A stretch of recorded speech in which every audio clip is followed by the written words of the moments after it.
दोस्तों, प्राचीन समय की बात है। हस्तिनापुर के महान राजा पांडु अपने पराक्रम और बुद्धिमानी के लिए प्रसिद्ध थे।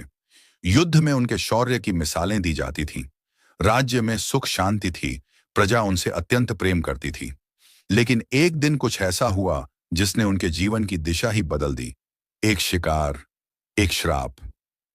राजा पांडु एक दिन वन में शिकार खेलने गए।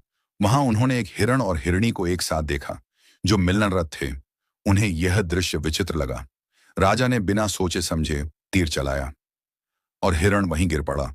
लेकिन अगले ही पल वह हिरण मनुष्य का रूप ले लेता है। वह कोई आम व्यक्ति नहीं, बल्कि एक ऋषिमारा था, जिसने हिरण का रूप धारण किया था। मरते मरते आर्षि ने राजा पांडु को एक भयंकर श्रापन दिया। जैसे तूने मुझे मेरी पत्नी संग मिलन के समय मारा, वैसे ही जब तू अपनी पत्नी को स्पर्श करेगा, उसी क्षण तेरी मृत्यु हो जाएगी। इस श्राप ने राजा पांडु को अंदर से तोड़ दिया।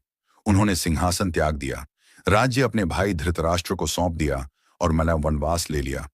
उनके साथ थीं उनकी दो रानियां, नानकुंती और नन्माद्री।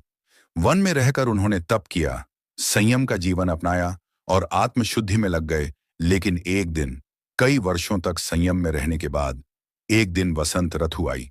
वन खिला खिला था। पक्षियों की चहचहाहट, फूलों की महक और वातावरण प्रेममय था। वासना की हल्की सी लहर उनके अंतर्मन में उठी। उन्होंने अपनी रानी माद्रियन को देखा और उनका संयम डगमगाने लगा। माद्री ने उन्हें रोकना चाहा, श्राप की याद दिलाई, पर वे नहीं रुके। और जैसे ही उन्होंने रानी को स्पर्श किया, श्राप सक्रिय हो गया। राजा पांडु उसी क्षण मर गए। वासना वह अग्नि है जो तपस्वी को भी भस्म कर सकती है। संयम ही सच्चे राजाओं की पहचान है।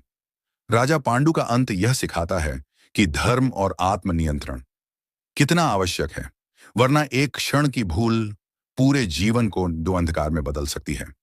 अगर आपको ऐसी ऐतिहासिक, धार्मिक और शिक्षाप्रद कहानियां पसंद हैं, तो हमारे चैनल वैभव पंडित लाइफलाइन को जरूर सब्सक्राइब करें।